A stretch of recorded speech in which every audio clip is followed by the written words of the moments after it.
Nagkikim-kim yan. Maraming mga ganyan. Yung murahin sa Bigla na lang siya.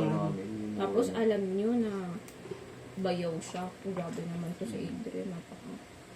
Pag wala nga siya, sa tawag sa kanya, Adrian. Mas matanda pa kasi. Mas matanda pa yung bayaw kaysa kay Adrian. Grabe talaga ugali ni Adrian. Mura-mura niya. Lagi niya mura sa harapan namin. Kaya nga, pag napuno yan, patay siya. Hindi mo nga, nantay na lang na tapos December. Dami yung mawawala dyan. Last year, apat yung nawala eh. Si Papa mo, talagang pinag-aagawan ng mga tao.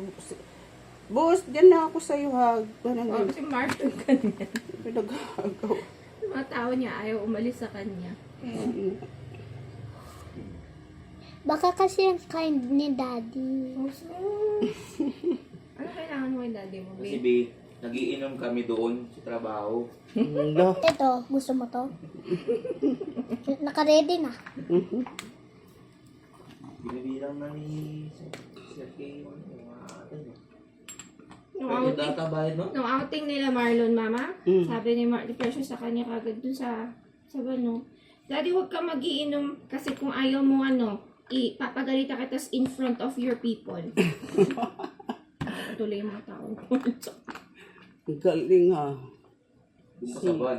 Sa ban pa, andun lahat ng tao niya. Siga.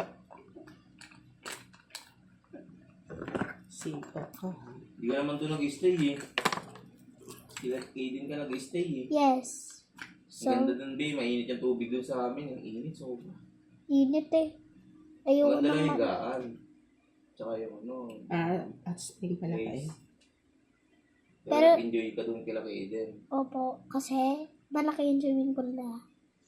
Hair ba ni Amira to? Kaya meron pala yan. Ah. Ba't ako pala sa sasakyan na? Naiwan niya? Naiwan ni, hindi, suot ni Precious. Napunta sa sasakyan yan eh. Suot kasi ni Precious to. Mm, Di ba, sige baby na. girl, sinuot mo to? Yes. Sige na, madam. Pretty ka na. Alex Danny. Dito talaga may